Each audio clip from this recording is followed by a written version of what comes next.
live.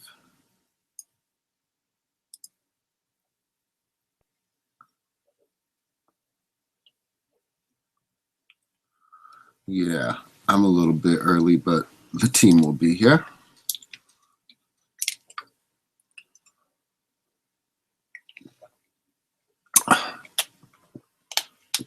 Y'all can check back how you like that blue highlight.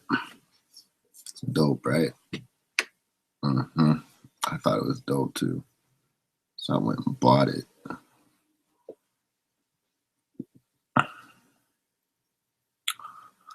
So another infamous foreign sound, ask us question meeting. Just trying to get you guys more involved with us and follow us and ask us questions why we're actually doing what we're trying to do and be the group that we are. So the more followers, the better.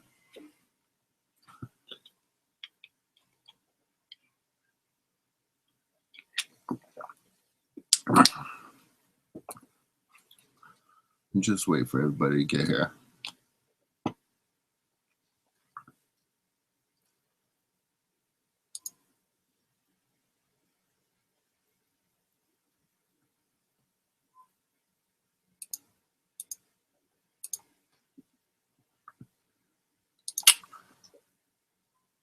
Get a link for everybody.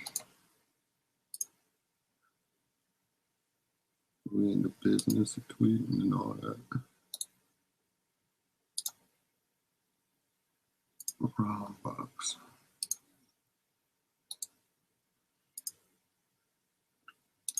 I really didn't want to stream that, but that's all good. And it really didn't do that good.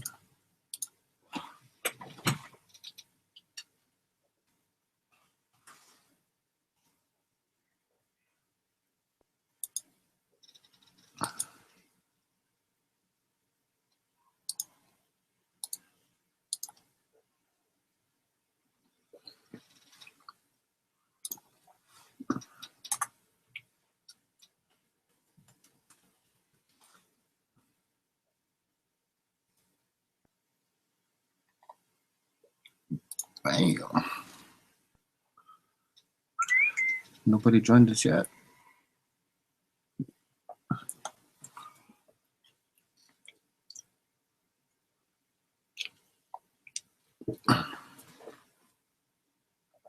Where's my group? Where's my group?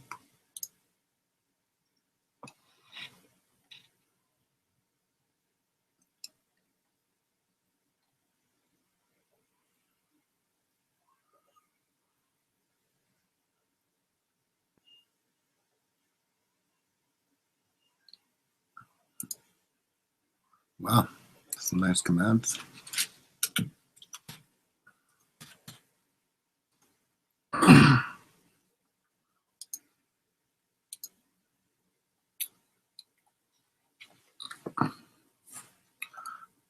Maybe I should share the link with the guys.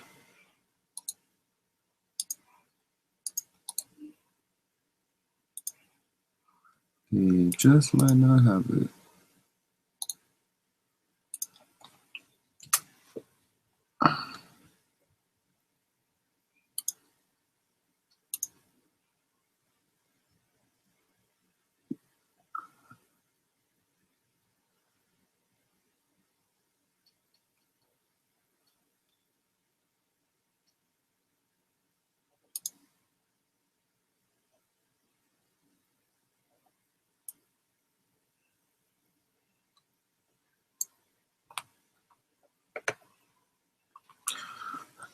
I would play y'all some beats that I've made, but I ain't got my system booted up.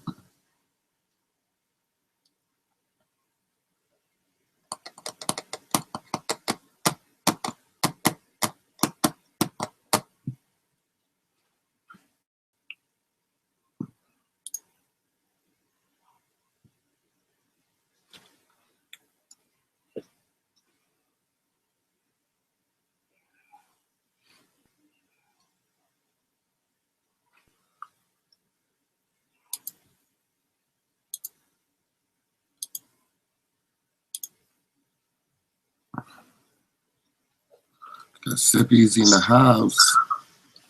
What's up? What's up? What's up? How you doing, homie?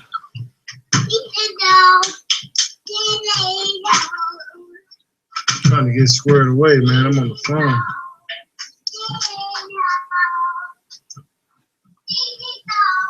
Word. Slow start. Slow start.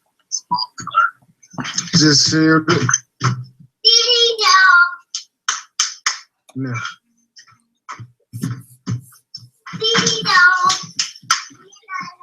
Shit, I'm here by myself right now. Shit.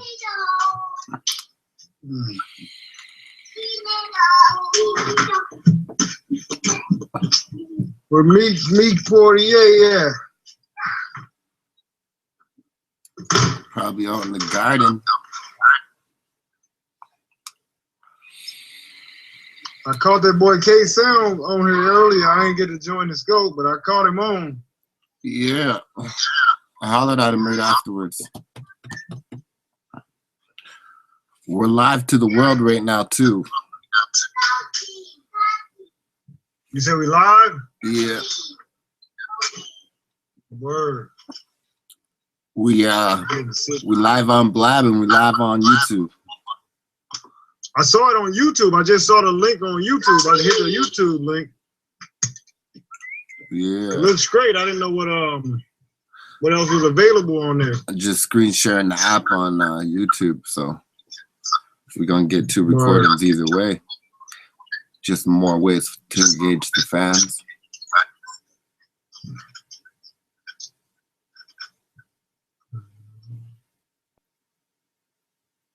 Let's see. Okay, here we go.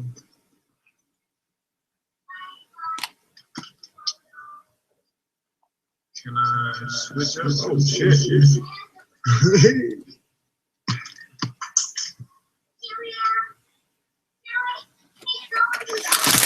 Microphone feedback. Microphone feedback. Microphone feedback. Word. Yeah, I got that fucking That sound like that microphone checker. Word. Oh, I see K-Lib. All right, let's see. I wonder, can I close this down from the computer? Yo, I joined the conversation, right? Mm-hmm. On the phone.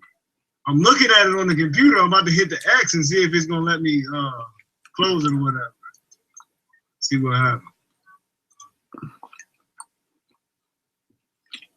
Mm-hmm.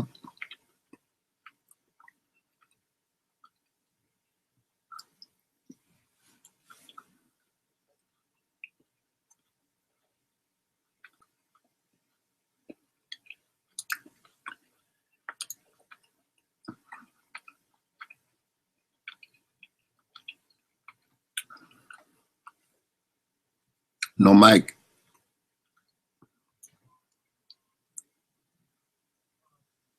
Yeah, you gotta turn your mic up a little. Mic check. Mic check. Good, good.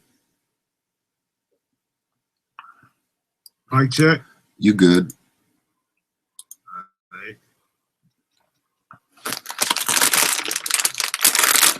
All right. Oh, no way. Gosh. Oh, well, I have to stand up straight. Not working now.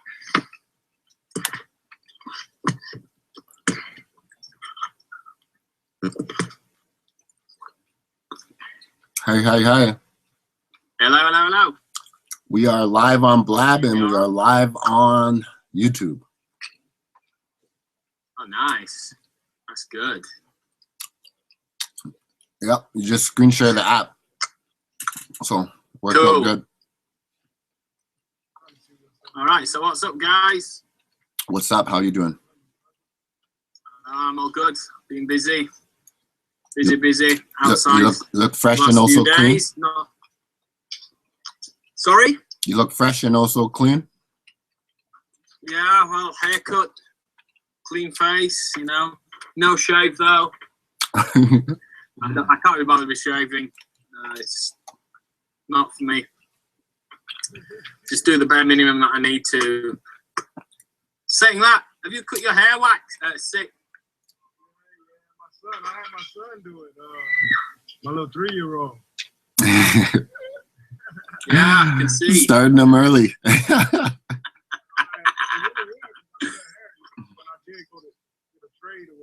You need to speak into the mic. We can't hear you. Oh, is that low? Is that low? I said Yeah, I it's had my better. You son need to do it. speak- Yeah. You need to have the mic right in front of you, otherwise it won't pick it up. There's no range in a dynamic mic. Okay, all right. Yeah, it's better when it's like that.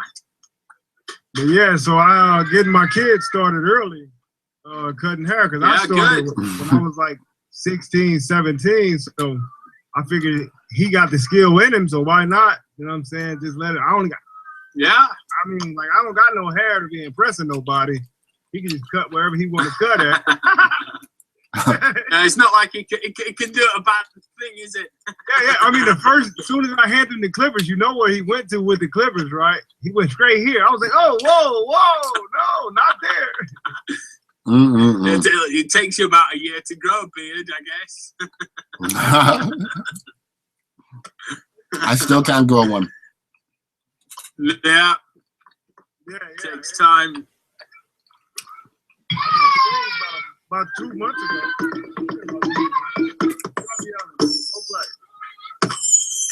Hey, no, Laura.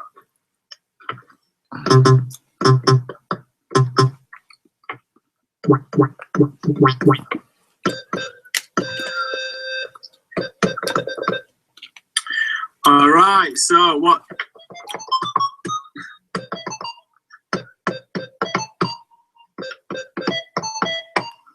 What's Ooh. that sound? No, I'm just messing with my machine here. What's that foreign sound?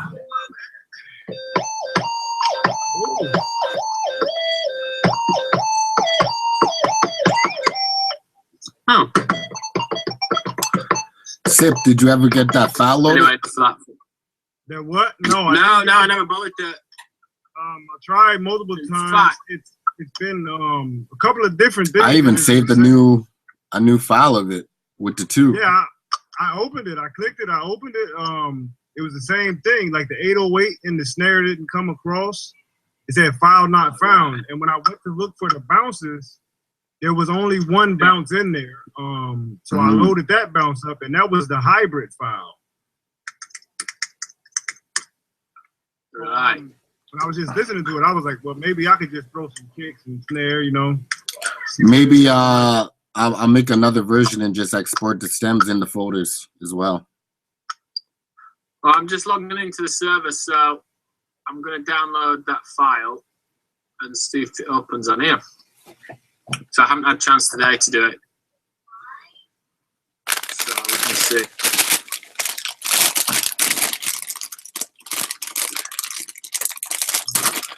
So these are the issues that we have working long distance. Let me see. Trying to get into that Sour Patch. Oh, we can hear it. I thought it was Dorito. No, that's a Sour Patch. That package. All right, two of the same. So wait on. Wait on a second.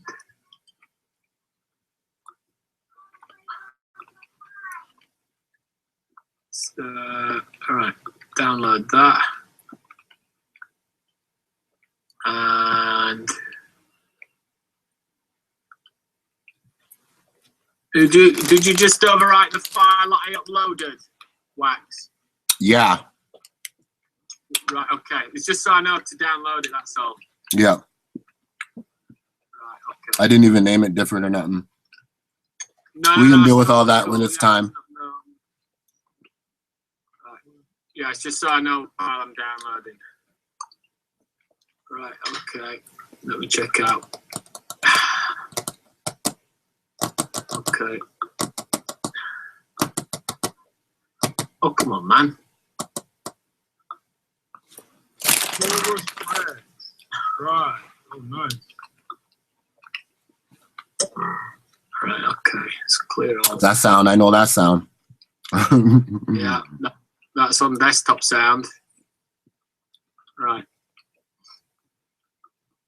Gosh. I think it's pretty cool how Mac has its own sound. Yeah, all designed from the beginning. Yeah, it's totally important. Part of the brand. So people know, know the sound and know instinctively, like Windows did. You know the sound when a Mac opens up. Mm-hmm. Oh yeah, that Windows sound. I'm very familiar with that thing. That thing, you can't lose that sound. You go to Brace yourself, Meek, when you play that. All right, I'm gonna put it low anyway. Brace yourself. Hold your seat.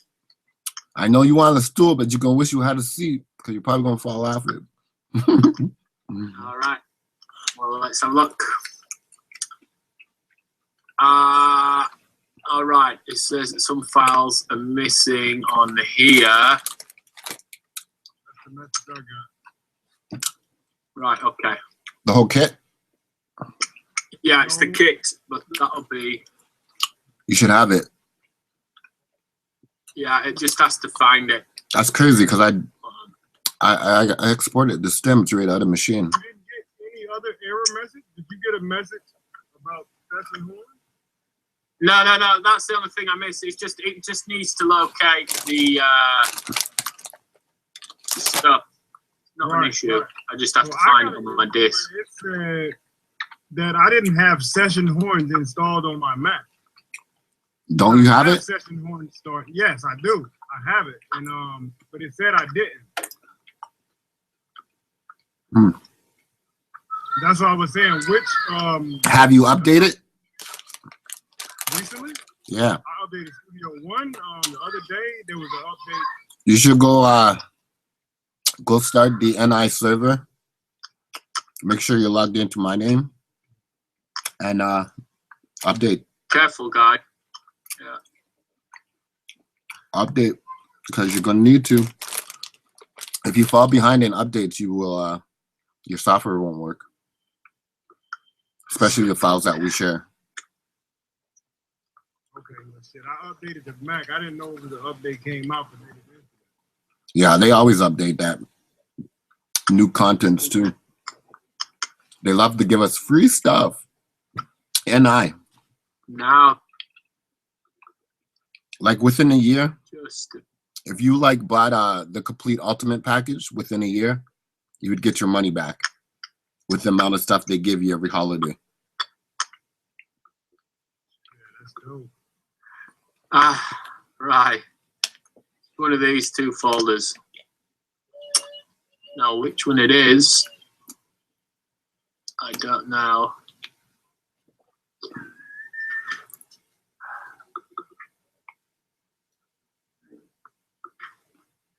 Oh man, why does it do that? Again, maybe should I put the whole folder there? Right, it's either no. I found it here, but I've got two folders, you see. So, all right, no, I'm matching files, so it's not in that one.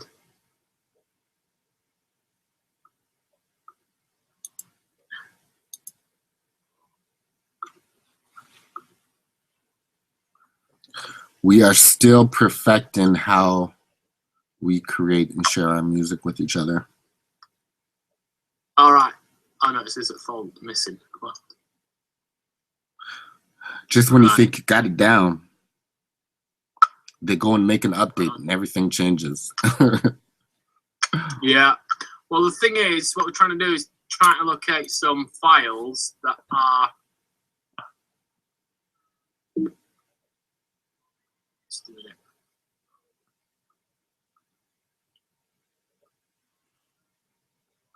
It's going to be in a specific kit, isn't it? Is it an analog kit? The beatbox kit? Yeah. I just went to kits and put in beatbox and it came up. Oh, wait on. Yeah, I've got to locate it now with my. It's Jeremy Ellis beatbox kit. Yeah, but it's not so straightforward the way they're. Yeah, wait on a sec.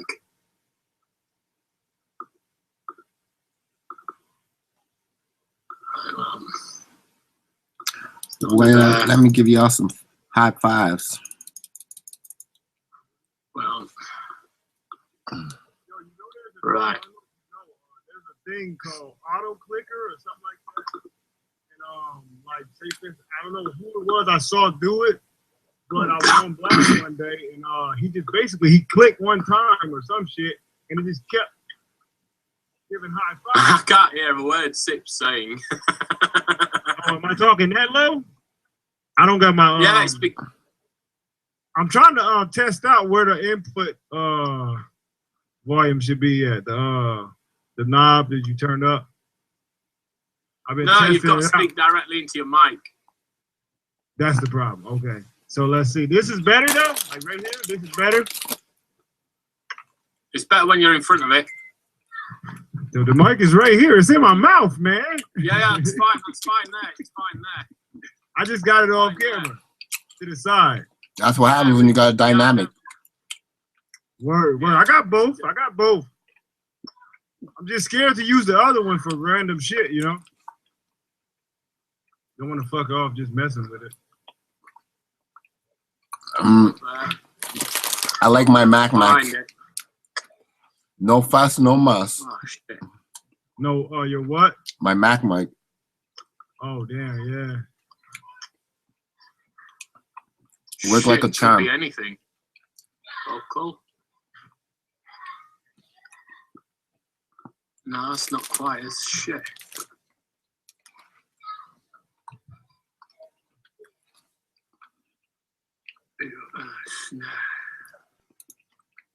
Let me see. Let's find it through here.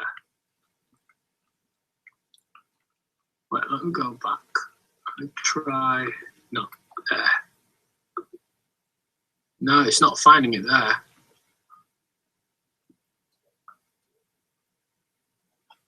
Got machine in. The sun was shining so nice today. It comes up with it. Why isn't it there?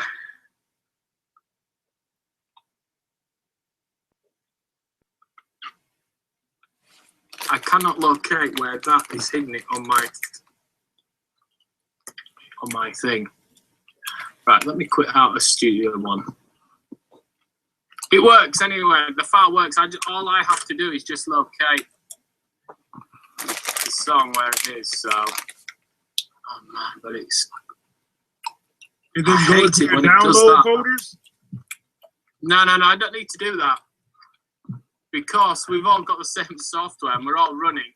It should just locate where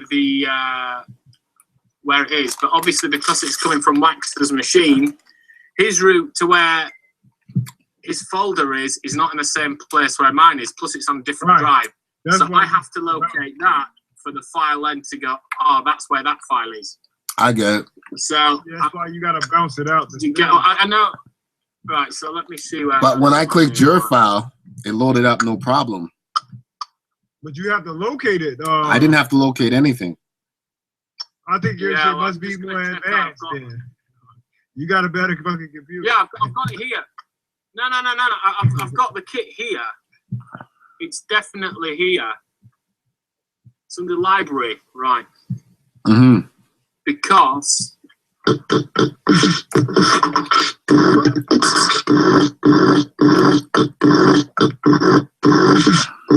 let's see, so it's the right thing. So let me quit out of that. It's definitely there. Let me. I can get you the MIDI file. Actually, no. I've got the MIDI file. It. I've got the file here. Oh, you got it. Let me put this here.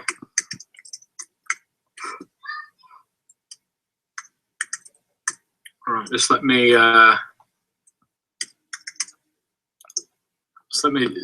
dump this stuff into a folder, because what it does is, the thing I don't like about Studio One is if you put a file on your desktop and you open it, it opens up all the subfolders underneath, like cache, etc., etc. Mm-hmm. So you end up with a load of crap on your desktop. So you've got to put it inside an actual folder itself. Yeah. So it doesn't do that. So that's what I'm doing now. I basically copied that folder that it creates and sent it over into the groups, and it still didn't work for SIP. No, I'll find it. It's just a question of searching in the right folder. That's all it is. So just a second. It's definitely in library.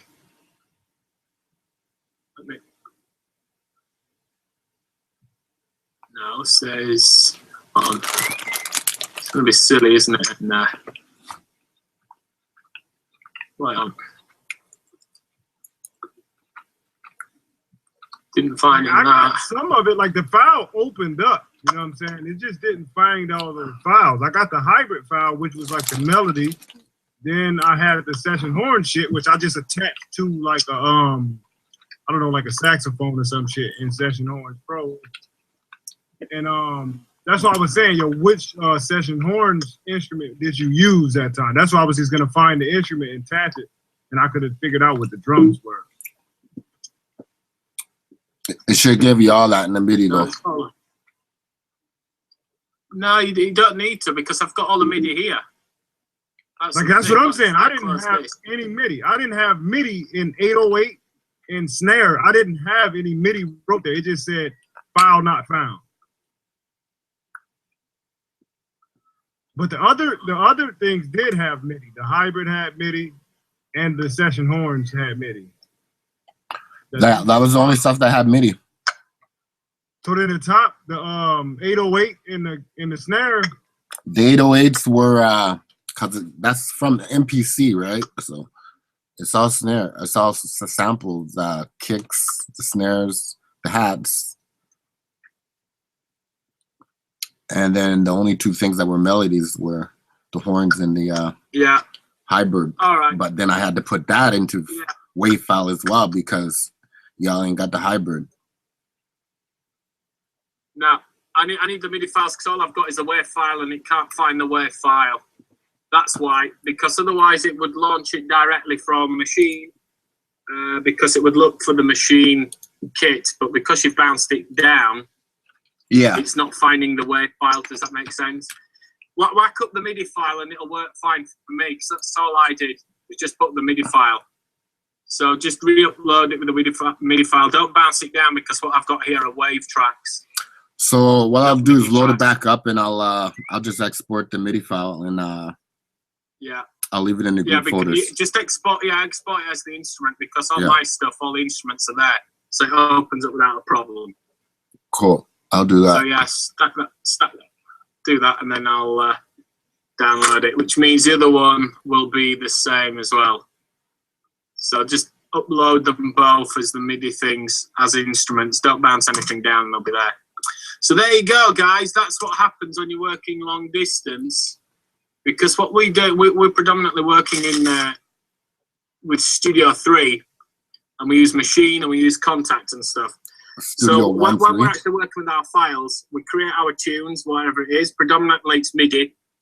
If we use any samples, what we will do is we'll put those export those samples into a folder, and then package everything up together, upload it to a central server. And then each one of us has access to that folder. So when we download it, all the files, all the samples are all together. So each one of us, because we're using the same software, can just open it up and the package will open up automatically. Now, in this particular case, we bounced down some files with on the pretense that because the others don't have the certain plugins, that then the MIDI file, the WAV file would be there. But in our case, or in mine and Wax's case, because he's working on a song that I started off, or beat that I started off, he bounced down the files, but they are machine files, so it's looking for specific machine files. But because the actual software inside, the file itself is saying that it's a WAV file, but given the correct name for the machine file, it's trying to find that WAV file within machine. Now, obviously, machine or Native Instruments has a specific encapsulation for their sounds, so then you just can't copy all their sounds onto another, sampler or onto another machine without having the proper software, which is Native Instruments' own software, to be able to operate it. So that way the combat, it's all anti-piracy stuff. So in this case, Wax has to bounce down just the file with the instrument with no samples, nothing bounced down. And then when it comes to me, I'll just be able to click it and it'll open it because it'll search for the right name in the right format in the machine folder, wherever I tell it to go. And voila, the sounds and everything will be there. So that's what we've got to do. And that's one of the things about working distance. Sometimes it's, you know, one forgets to do something or misses something. But that's like 2 seconds work that, you know, we just reset drag it, and drop. upload it, and there we go. Drag and And drop. that's how it works for us. There's definitely a common thing. I know a lot of people that do mixing people when they do a mixing, they have a text document and say you do it this way, da da da da da. You know, close this exactly. way. And then sometimes when you bounce it out, they'll get missing files or whatever, and then you have to go back and say, "Hey man, can you bounce this out and send it to me?"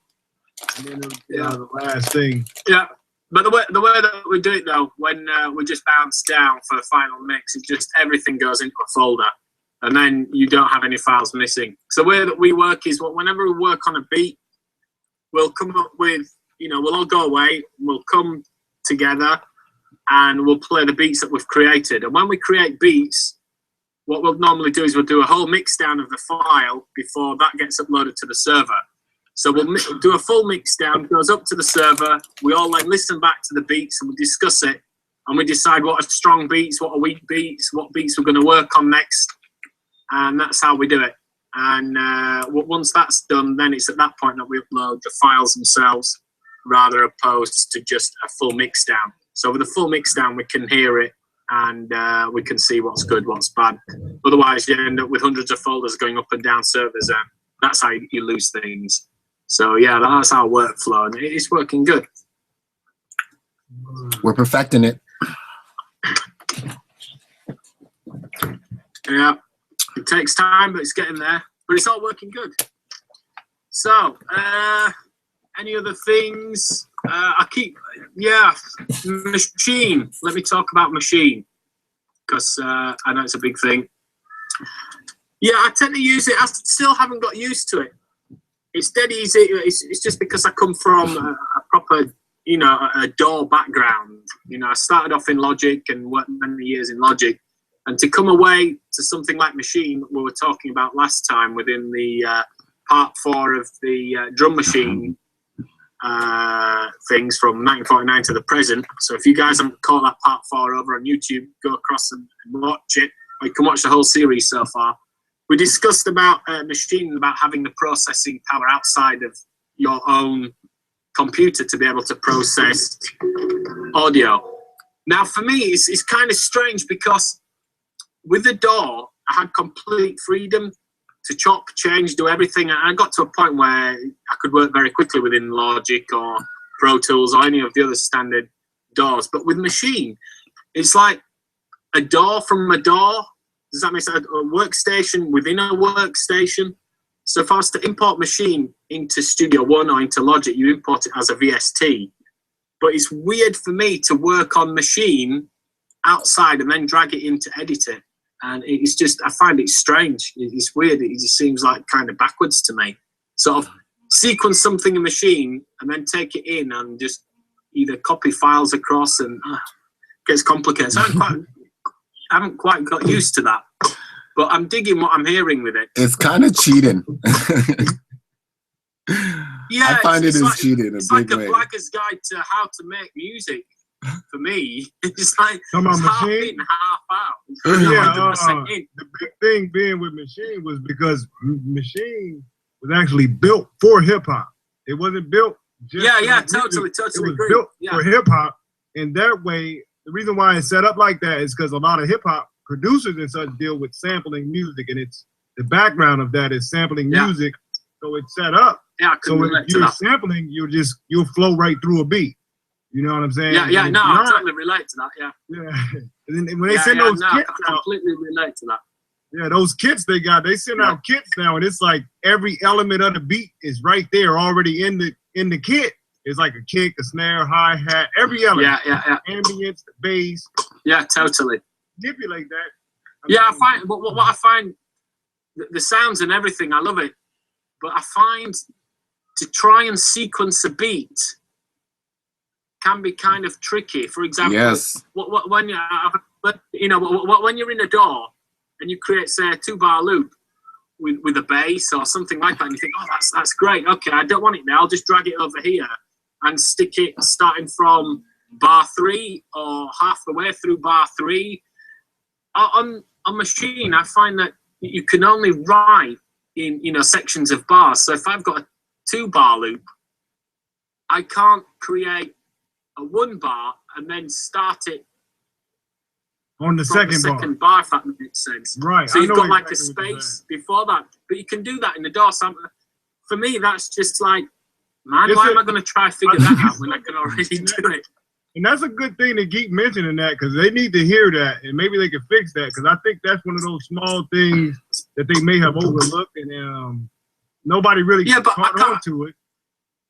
Yeah, but I can't believe that, because, I mean, how I get around it is I just then open it up in Studio One, open it up as the VST, and I just drag the MIDI files across, you know, into it. And Studio One will just lay out the MIDI files, and you just tell it that you want it to play out of Machine, and Machine will do it that way. Then you can go in and sequence it and do what you want.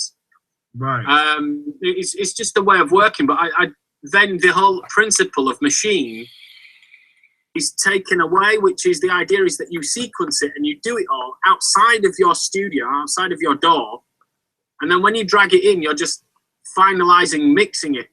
But the way that I'm doing it is I'm using all the samples from Machine, but then arranging it in the studio, and it just seems like everything about Machine then just becomes irrelevant, really. The good thing about it is, you know, you've got the pads, but to be honest, I already use my MPC 2000 XL all the way from back, you know, 2000 or 98 when it first came out, all the way back then. Basic Machine, I just plug it in into an audio interface or into the back of my Focusrite here, and I can set impact inside of Studio One to play with the pads. So I can use it as a controller from that way, which then sort of thinks, well, why do I need Machine to do stuff? So just the fact by that cut and paste thing, I haven't worked it out, and I cannot believe that they would have ignored such a simple, basic thing like that. That it sort of seems kind of another way that I go about doing that, and because like you said, like you have that problem. So if I open up the DAW, starts off as a 1-bar pattern, I switch it to 2 bars, and the only other way that I know about going about fixing that issue is not playing on the first couple of ticks. Yeah, just leaving blank space. Yeah, on the second bar, which that's kind of a, kind of a headache, but I've been working with Machine for a couple of years now, so I got used to that kind of. Well, I suppose, I don't think it's an error from them. I guess it's just a way of how we're working it, and I can see how leaving that blank space would work. Because, for example, if you're sampling or you've got a 2-bar bass loop and you only want to play, say, some kind of special over the last bar, so from end of bar 1 to the end of bar 2, the fact that your main riff or motif on the bass lasts 2 bars, then everything below that should also last 2 bars, whether there's silence or no silence. So then that way you're just taking that whole phrase, because the way that I see that Machine is used is that you're, as you've mentioned, because it's created for hip hop, a lot of it is looped bass. So you're just taking, that motif is looped for that amount of time. Anything that comes in that stays in that. Then I can just drag that whole pattern, which might be 6 or 7 tracks long, but all those tracks will be 2 bars long. You just copy that, and then you can just plonk it along. So at least that way you have a nice arrangement. If I look in the project files of Machine, and I click on any, I don't know, Breeze here, click on this, let me discard that. If I click on this when it opens up, everything's like nice and neat. So you've got no patches, no spaces missing, except the only spaces that are missing are duplicates of that 1-bar loop or that 2-bar loop. But there's no blank spaces in between that falls longer. And even looking at one of these sections that are nicely named, like they've got intro part 1, break part 2, part 1, and what's that? Reso chord. There's only 2 bars missing, which obviously was a 2-bar loop that they've just deleted off that. So that makes sense, and it looks a lot tidier that way than it does. If you open that up in your DAW, you'd have loads of little boxes everywhere, and it wouldn't necessarily be all aligned. So I guess they've done it that way just to make it easier. So I think it's just a way of thinking, guys. I think I have to come round the to it. sequencer for Machine is totally different than anything you'll come across. I will admit that. Like, Yeah. when I first started with Machine and I had to learn that sequencer, I was like, what the hell? Yeah. You know, I couldn't understand it. But then when I caught it and I figured it out, I was like, oh, okay. Then I was able to go on and make beats. Right. Yeah, but it's straightforward. Yeah, it's just my way of thinking. I just have to change the way that I think about definitely. things. And just think about it as one loop. And I'm thinking about loops rather opposed to notes. Because I still think in notes, because coming from a compositional background, where you're writing music, you don't think of necessarily a loop. You think of a motif or something. So within that, you can add notes. And from a DAW, I can just drop a little box or a couple of little boxes, which will probably be different notes or different sounds, and I can just pepper my arrangement that way. But here you can't. You just take one block and you have to write a whole block, leave space wherever those sounds are not happening, and have that as one line on a track. And that way, then you can use it. So, yeah, I can relate to that. Do you think they did that because they labeled it a groove production box? Like it's Yeah, totally. I think so, because it's all loop based. Right. So like I can produce your loop outside of the DAW and then take that groove inside of a DAW and build upon that groove. That little area, the arranger. And then we got the programmer down there, is what they call it. And that's where we can program loops for the arranger. Is your MIDI bit. Yeah. And then you go and arrange your loops in the arranger. That's right. And you do it by groups and patterns. Exactly you can make up to I think unlimited patterns and unlimited groups. So how much song do you need? No, exactly. Yeah. What it does though is for like if you think about Machine, if you think about Machine in the DJ world now, a DJ can go and take like 3-4 songs, break them down into patterns or little parts, and play it off of one program. You know, I'm gonna do this set. I got a whole set here. I can chop it. I can blend it together. You know, it's something totally different. But I've seen it done. Yeah, I can live with that. I get what you mean. Yeah. I mean, what I do enjoy about Machine as well is when you shift it onto pad mode, the samples that they've got are so well done that you get quite a good true octave representation. It doesn't feel stretched. It doesn't feel all fucked up. Like if you were to do it in the early MPCs, you trying to put something to what they call pad mode on Machine, you would notice it goes out of tune. But with this, it's pretty good. It's pretty accurate. It doesn't feel like it's off. No, it's good. It's so weird about that because I know, like, if you pull a sample in, if you get a sample of the instrument and you do that, it will do what you was just saying about the instrument. Yeah. It will. Resolution, I guess it is. He's talking about their padded instruments, though. The ones that they come with. And the padded instruments, they basically go and record an instrument on every octave and put it on every pad. So the producer who recorded these instruments, good job. Like that's one thing I've always said about them. That's what you was telling me that one time, Wax. I could do that in Contact, right? Yeah. Contact, right? Yep.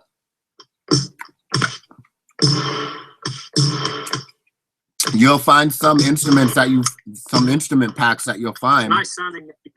they'll have a key of every key, a sound of every key, an octave, and you can just take them all and drop them in. Yeah, no, it makes perfect sense. You know, whenever I create kits and stuff, you know, if I want expecting it to be a pitched instrument, then I will record it every tone. Mm-hmm. So it'll be like record the note, miss a note, record a note, miss a note, and all the way up to the next octave or 2 octaves. So then that way, when you do shift it to pad mode, it's correct. You know, it doesn't go out of tune. So yeah, it makes perfect sense that. But if you're just putting a sample into MPC, if it's not well recorded and it's not right over a period, it does drift, and that's typical. It's what used to happen with the old analog synthesizers. The oscillators would drift over. You know what you would set up a sound that sounded good on middle C, and you think, yeah, it's great, and then you go two octaves above and you press it, then it's not quite middle C, it's probably a little bit flat or a little bit sharp and just doesn't sound nice. And that's why the digital oscillators came out, to rectify that, so it would automatically do that tone and it would remain in tune. So yeah, I totally get that. Yeah, the MPC too, on some of their samples, they if you put them in pad mode, it just pitches them up and down. Don't sound right at all. Yeah. But some of their instrument pads sound all right. I don't really get into that instrument pad thing because to me, I try to stay away from making music out of samples. Like, I don't mind using a kick sample, a snare sample, a hi-hat sample, because, you know, those are instruments that you're not going to really be able to get. But after that, I want to get into my virtual instruments, you know? Yeah.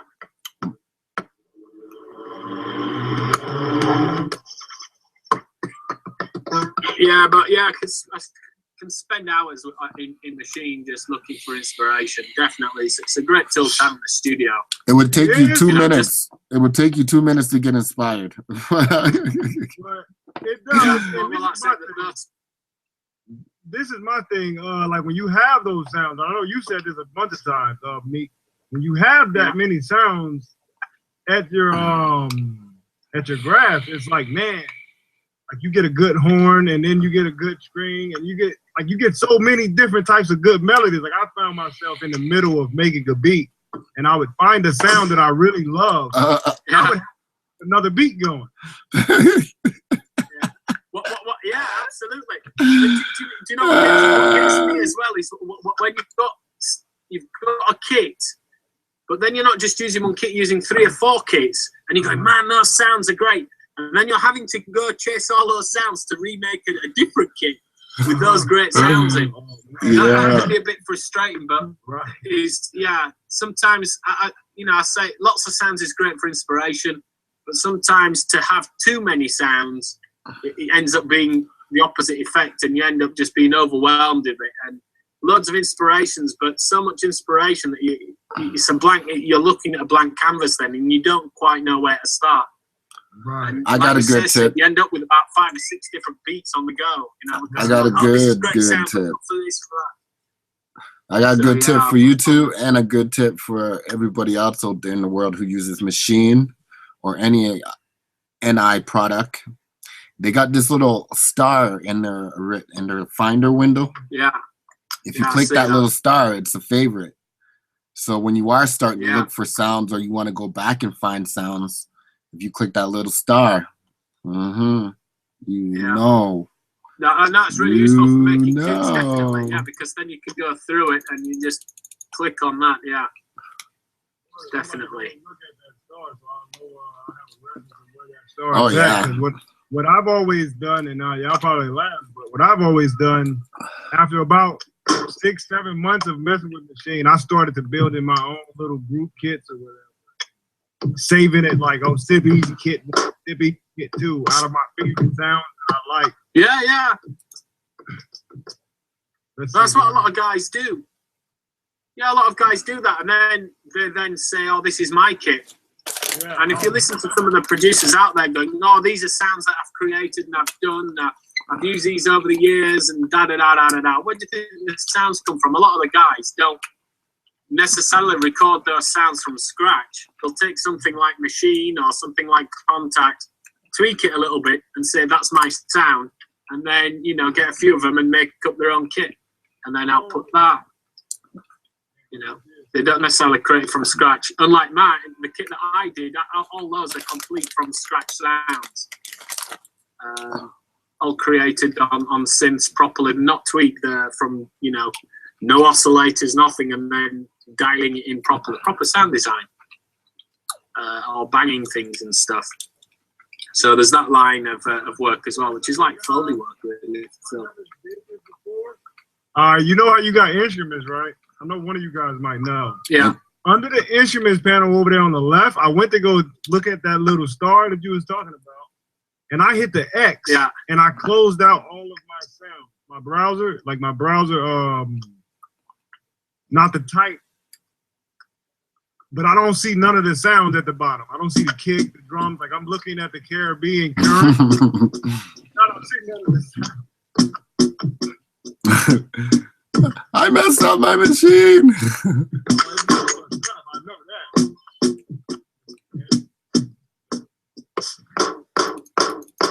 Oh my God! I just did something.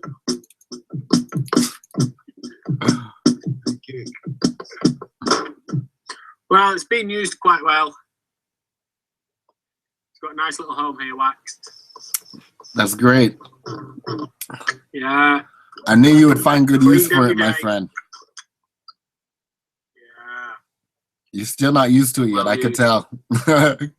It's still foreign to you. Yeah, man, there's loads of this stuff to go through. Yo, it took me about 3-4 years to actually understand that MK1. All right, so here's another, here's the end of that tip that Wax just shared about that favorites thing.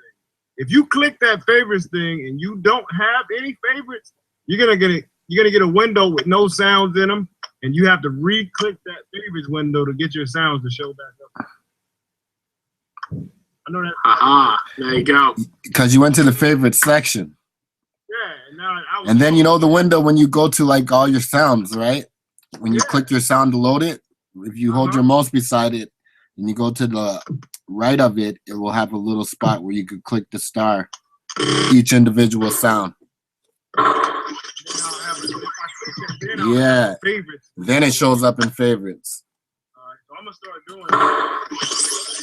That's what you do when you want to remember something and check it out later, rather than stop making that beat. Don't ever stop making that beat. That's what my cousin told me. I was like, "You a rapper? Shut the fuck up." Oh man, you fucking rapper. But then I listened to it though. I was like, "Yo, I got fucking 100 beats, babe, and I ain't finished 50 of them." You feel me? That you see my machine folder, like I got maybe 20 beats finished, close to finish. Yeah. And about 200 and some a mess. Beats ready to go. But then I did hear somebody complaining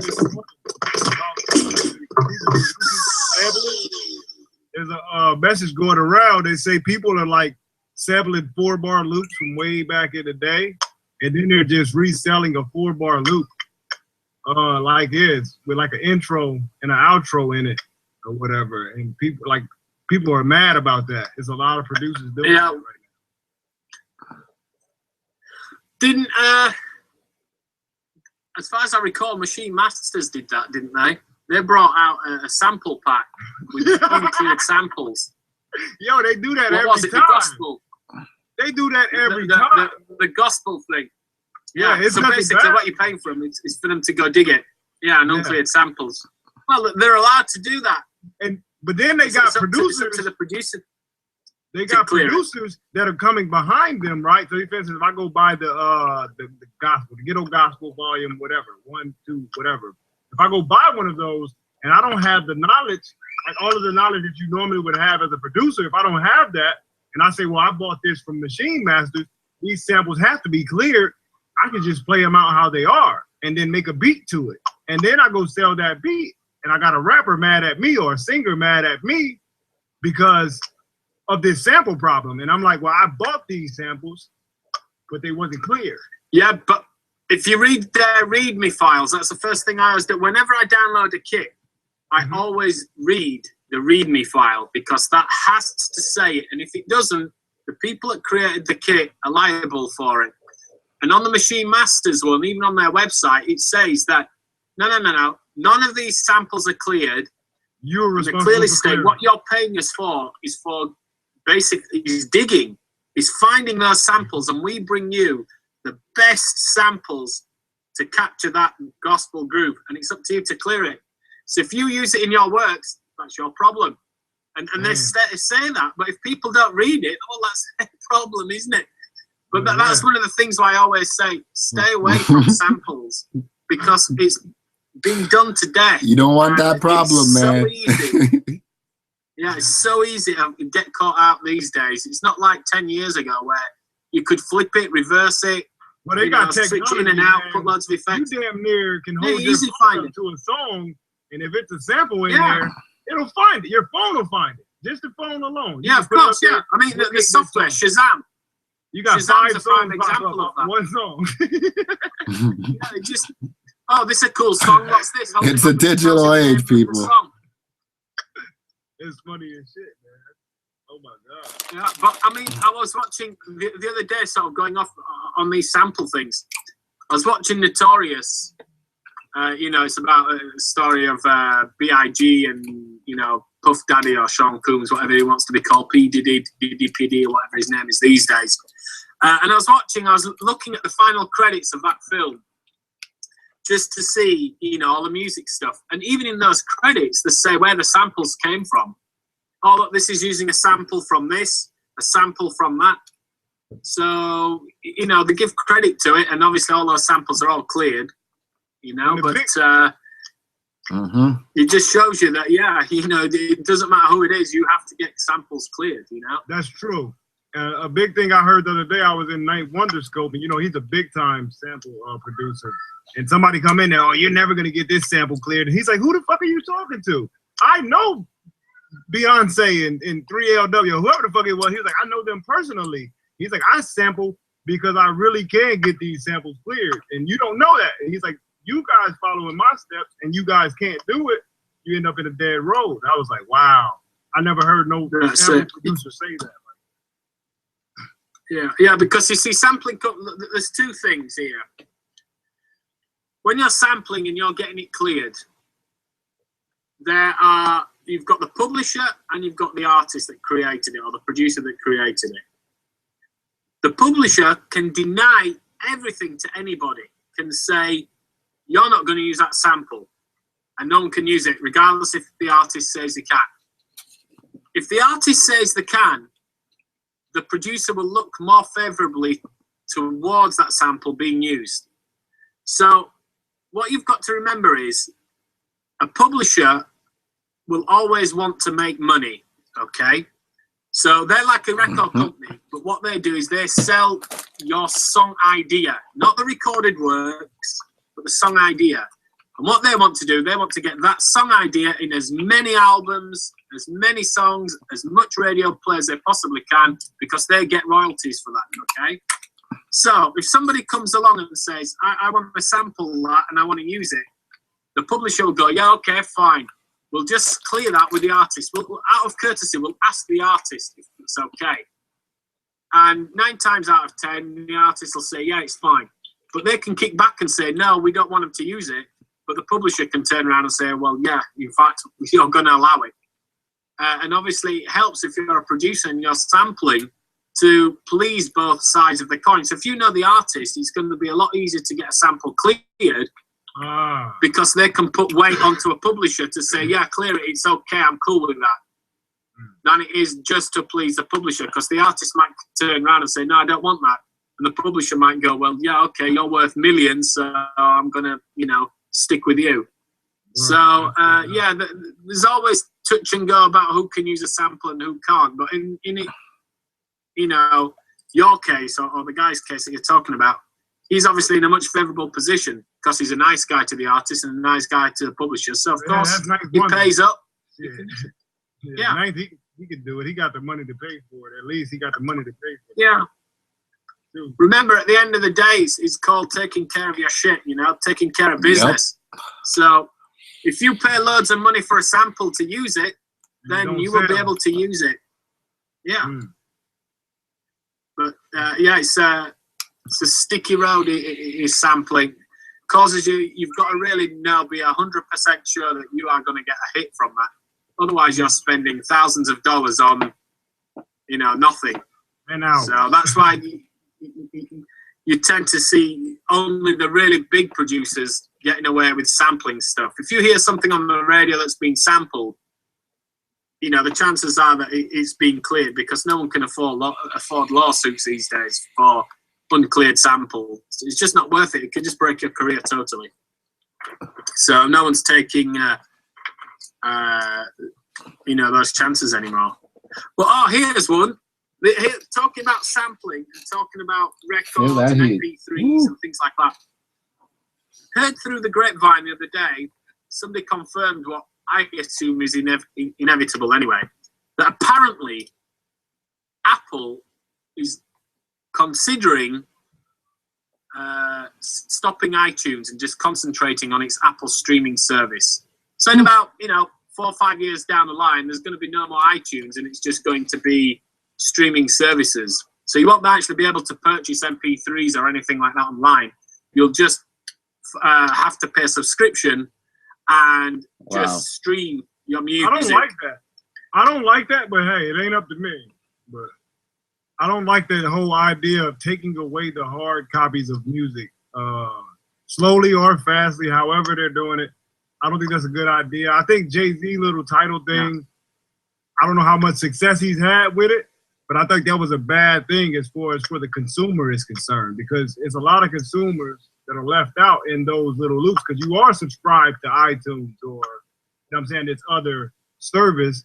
But if you're not, you know what I'm saying, you're not able to get the Beyonce CD or whatever. It's like, what the fuck is the point of that? Like, I don't get it. I don't listen to Beyonce neither, but I thought that was weird that I couldn't hear Beyonce or Kanye West without going to pay some extra money on top of the CDs that I buy or the music I buy online. I got to pay some extra money to go and listen to Beyonce or Drake or whoever. Like, what the fuck? Yeah. I guess the advantage of that is that obviously it's a space-wise issue in terms of hard drive, in terms of physical space like CDs, vinyl, and that kind of thing. So in a way, that's a good thing. Secondly, if you lose the physical copy, then it's there all the time online, so you can always hear it. It's not like, oh, I had a CD once by, you know, Aphex Twin, and then I can't find it, and it's really rare, and it's worth loads of money. I've lost it, and I can't, you know, I might have lost it in a move or something. Well, no. It's going to be there online for you to hear it. The negative side, I guess, is that you don't physically own that copy. And like I said, okay, you might lose it, and it takes up physical space. But the point is that you can then resell that copy and get some of the money back, recoup some of the money that you had from actually buying that CD. So just the streaming services in that respect, you know, there's a lot of argument. One of the things that's not great for a small independent artist is that already with things like Spotify and various other downloadable or streamable services where small independent artists aren't making enough money from the amount of money that they receive from these streamable services like Spotify. You know, you hear these stories. YouTube, all of them, they're all taking a little portion off at the top. You know, yeah, but it's not a little portion, it's quite a lot because the amount of money, well, look at YouTube. We get paid, say, 0.01 cents every time someone clicks on an advert. So to make a few dollars, you're talking a few thousand hits or tens of thousands of hits, clicks on an advert before you make anything. Imagine that to an independent artist, someone that's virtually unknown is probably, in all seriousness, cutting through all this PR bullshit, all this managerial, I'm going to buy loads of albums so these artists go to the top of the charts, get radio play, etc., etc. If you look at the amount of quantity that they actually sell, you're probably only talking in the hundreds. You're not talking in the thousands, you're talking in the hundreds, okay, of real download purchases by real fans until they reach a certain level, which is already in major artist territory. But any independent artist, it's going to cut majorly into any CD sales that they would have. So, for example, if I have one tune as an independent artist and I get 100 people to download that, say $1 each, that would, in all theory, forget the cuts that come out, so that's $100, okay? Now, for me to make that same amount of money from streamable from streamable content from my song, I would need tens of thousands of people to download that song to make the same amount of money. That's which crazy. just seems kind of backwards, really. So I think it's going to be really interesting over the next few years how they're going to balance that for the artists, because that is a surefire way to kill, you know, the golden goose, which is basically just starve it to death. You know, if artists aren't going to be making money making music, then no one's going to be making music, and it's going to be the end of music. And it ain't going to be quality music anymore. Probably a bit drastic, but more trash music coming in. Yeah, exactly. It's going to be the same people at the top all the time, and the market is going to shrink and shrink. So I'm very interested in seeing how this streaming services are going to affect grassroots level producers, grassroots level artists and stuff. Because although we've got this World Wide Web and social media, you would think, oh yeah, it's made the world larger. I've got a larger audience. You know, more people are going to hear the music. Well, actually, on the contrary, it's making the world smaller, because every competitor that you have also has access to that particular market, and they're all throwing stuff at that market, and it's what in marketing terms is called noise. So there is so much noise out there at the moment. How are you going to stand out from everybody else? And the streaming services are going to be the same. It's like the football running back when he's coming through the middle of the hole. You got to get through that defense. It's like a defense that they pretty much. I mean, it makes it harder to be heard if you put more. If you flood the market, it makes it harder for each song to be heard. If you put 1 million songs out, it's harder to hear each song. If you got one song out or one artist out at the time, you know what I'm saying? It's easy to hear that. I suppose a great analogy to everybody out there that is not necessarily a producer or an artist. Let's take the Periscope example, okay? I've been on Periscope for about 6 months now. And when I joined 6 months ago, it was good. You could go there and you'd get an audience and you get people watching you, and what you could choose from was good content out there. People were using that specific social media platform for what it was for. It was like, yeah, good content, great. I could just click from one scope, go to the next one, watch it. Now, if I go back, the amount of trash that there is there that I cannot find anything good to watch, and the shit that comes out of that, I mean, it's just ridiculous. I mean, it's Big Brother gone mad. Well, I mean, it's bad enough that I'm not into Big Brother at all. I hate watching that stuff on TV, these reality TV program things. But Periscope is that on steroids. People just sat down just watching TV with a Periscope on, just not saying anything, just watching TV, and people going to watch that kind of stuff. Well, yeah, it's just narcissism gone mad. It's definitely changed. On was it Scream TV Scream? What is that? 8 TV? Hold on, what is it? Scream something. It's Scream. It's another streaming service. It's Scream 8 Scream or Scream TV. I don't know. There's Twitch. There's loads of them. Snapchat's another one.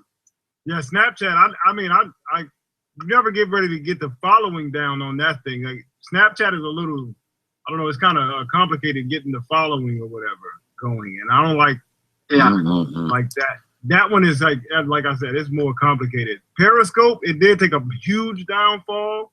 I remember when we was asking more producers and more artists to come on and do music. And then all of a sudden, I saw 50,000 freestyle scopes. Everybody was rapping, freestyle. Yeah, and exactly. I'm gonna your comments. And I saw the other day a gay guy was on there. I don't know how I found this scope, but it was a gay guy. And I mean, he was super gay. And I'm like, I was listening, and I could hear he was gay with his vocal, like the way he was talking. I'm like, okay, whatever. So, yeah, listen, so check it out. Though. The way it was, hey, man, you sound gay. Yeah, I laughed at that. Talking like a woman, talking feminine, talking like with a feminine voice, right? Yeah. And I was listening, I'm like, whatever. I was about to leave this scope, and he's like, it's gonna be lit later on. You should come in this scope later. And I was like, oh, word, it's gonna be lit. So I'm like, all right, whatever.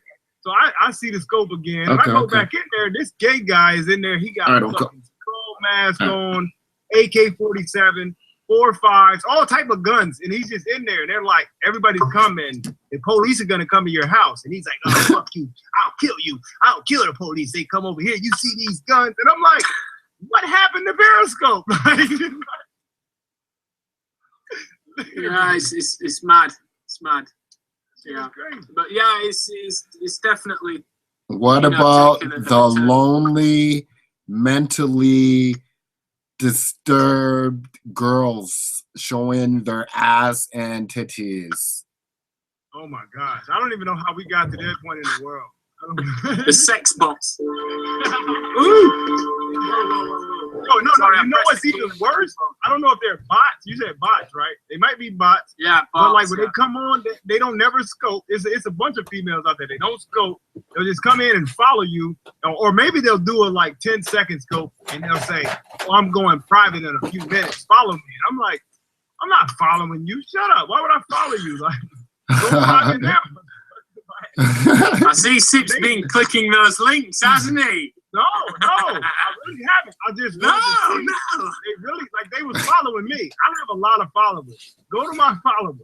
Some of them, I swear to God, it's like those chicks, and they're like, follow me back. I'm going private in a minute, and I don't follow them back. I'm just like, whatever. That's another follower for me, and keep going. No, I just block it. Yeah. Your bitches never go private. Yeah, I mean,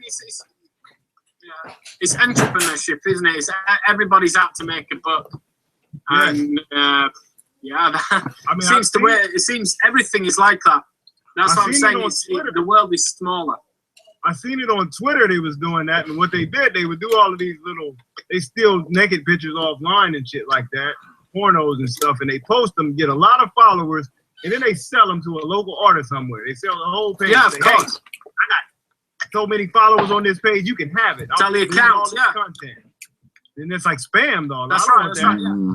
Like if I was looking at pink titties, I want to see pink titties, motherfucker. I don't want to hear your song on the pink titties page.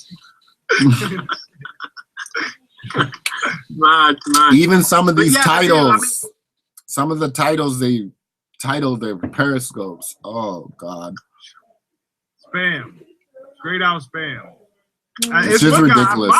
I actually follow one guy, and he's one of the worst at it. I mean, he's good. He's getting a lot of followers doing it, but he like posts these controversial statements. He'll post a controversial statement like Trump or Bernie or some shit like that. But he's selling his music on the back end of doing that. He's sitting there talking about Trump and Bernie, and then in the middle of the scope, he'll say, "Don't forget to go to iTunes and download my song," you know what I'm saying, and share this. And I'm like, oh, that's dope the way he's doing it, but I hate the content he's talking about.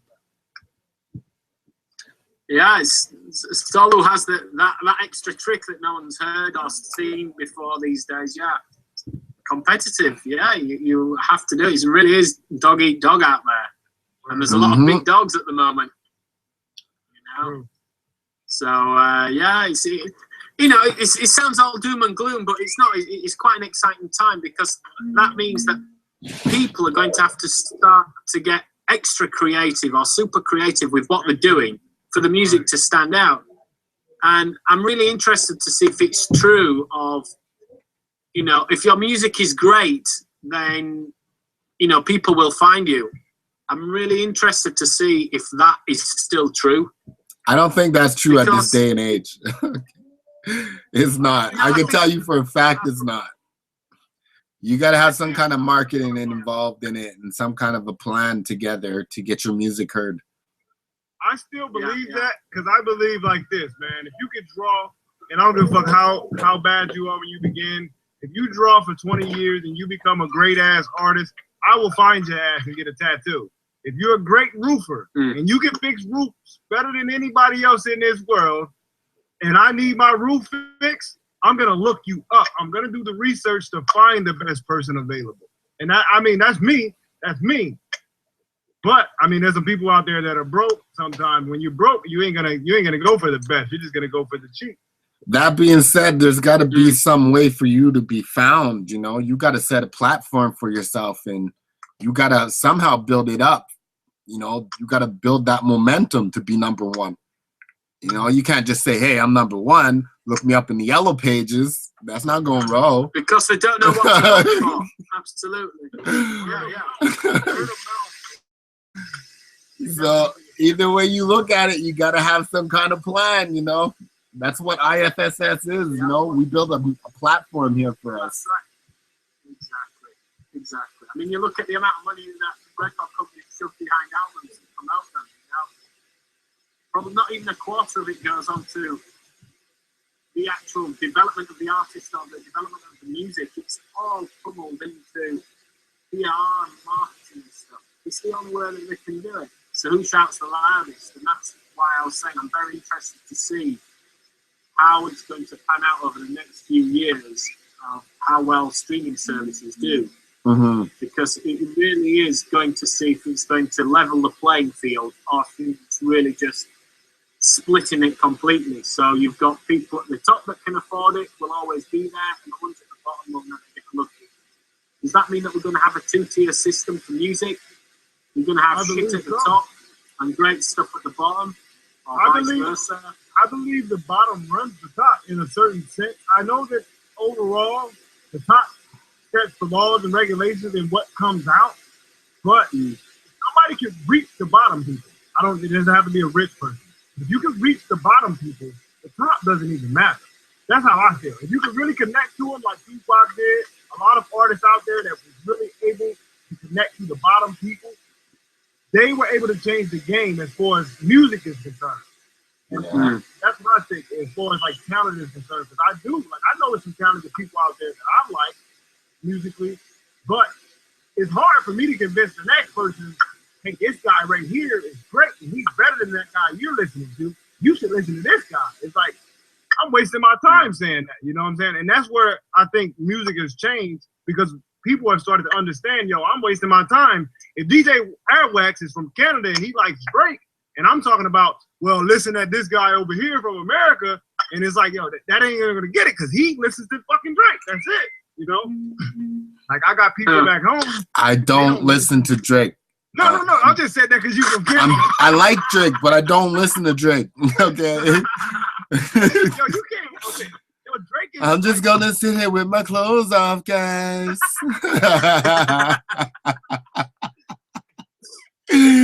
Oh man. So just to come back about that. I mean, if we look, we've mentioned it before in the past, but if we look back in history, it's always been social movements that have changed music. You know, whether it's from blues with slavery and jazz and that kind of thing, all the way through the soul movement, the punk movement, that kind of thing. But if music is, if the minority, or not really minority, but the majority or the lower, what we call working class, if they're the ones that have actually dictated what music should be, do you think the record companies, which are the guys on top, the big fat cats, do you think they are emulating the poor or the working class, or do you think they're dictating what the working class should listen to? I think they're, I think pretty much at this point, I think it's the reflection of the mirror. Like you're staring at a mirror reflection of what society really is. When I listen to hip hop, I listen to blues, I listen to country music, I hear what's really going on in the world. I can see it going on, and I say, at this point, they're manipulating society by continuing that path. But I say that it's just what's on the average, what they think is on the average lower person's mind. And from their perspective of it, when you got me, I'm just a regular person right now, but then you give me $1 million. Put $1 million in my pocket, and I become a whole nother person. I'm buying different shit, and I had some relatability to all of these people. But now that I got this money, I don't give a fuck about going to go talk to what's her name down the street on Main Street. You know what I'm saying? Like, it just doesn't matter no more. And I start talking about different content. And I think that's what happens as far as hip hop is concerned. No matter who it is, they've always gotten jacked over in hip hop, so to say. Yeah. All right. Okay. So you're saying basically people forget where they say they don't forget the roots, but they really do forget the roots, and they move on, and they think that. Yeah. That's exactly what I'm saying. They forget their roots and they disconnect with those roots because of money. I know this. I had a time in my life when I was 17 and I got what, $500,000 put in my hand. When I got $500,000 put in my hand, I was no longer 17. I was a $500,000 heir or whatever the fuck that is. Like I had $500,000. My friends switched, stopped calling a couple of people I ain't really fuck with. You know what I'm saying? And then like if you got this higher person there that's management, controlling your image, controlling your output, or what you begin to say, this person put $500,000 in my pocket. Maybe they know what they're talking about. I can do what they're saying do, and it's gonna make me more money. You're being like, it ain't selfish. I don't know what to call that, but it's like you're being like conscientious of your future, like trying to secure your money for your future and not saying, yo, I want to help society anymore. Like, what is society gonna do? I got this money from these people. I'm gonna get this money from these people continuously, and I hear that in music. Yeah, I understand. Yeah, interesting. This is gonna be good. Yeah, I don't see anyone on the forums, unfortunately. No one's asking us any questions. Yeah. We got they probably pick up on this. I guess we've answered them all. We get more people throughout the evenings than rather the afternoon. Yeah, well, of course, everyone's at work. Yeah, they haven't tuned in yet. That's right. So we are starting to get a lot of views and subscribers are going up, guys. So we must be doing something, right? Yeah. Oh, we're talking real stuff. This is what happens in reality. No fancy bullshit of, oh, no, it doesn't happen. Of course it happens. It's there. We're telling you it's real. If you don't like it, well, go suck an egg, It's basically, that's what it is. And there's no point, I'm probably going to go off on a rant here now, but there's nothing worse to me than when something is unequivocally not true and it happens a certain way, and then you get somebody telling you it doesn't. Oh, yeah. Flat out prove that it does. I hate that shit. That really annoys me. Yeah. Oh, man. But that is typical sales kind of thing. Oh, no, there's no recession. Everything's all right. Politicians typically, oh, no, it's not like that. It's like this and so on and so on. And you know very well that it isn't. But what we tell you on here is how it is, and it is what it is. So, yeah. There's no pretentiousness here. Certainly from me anyway.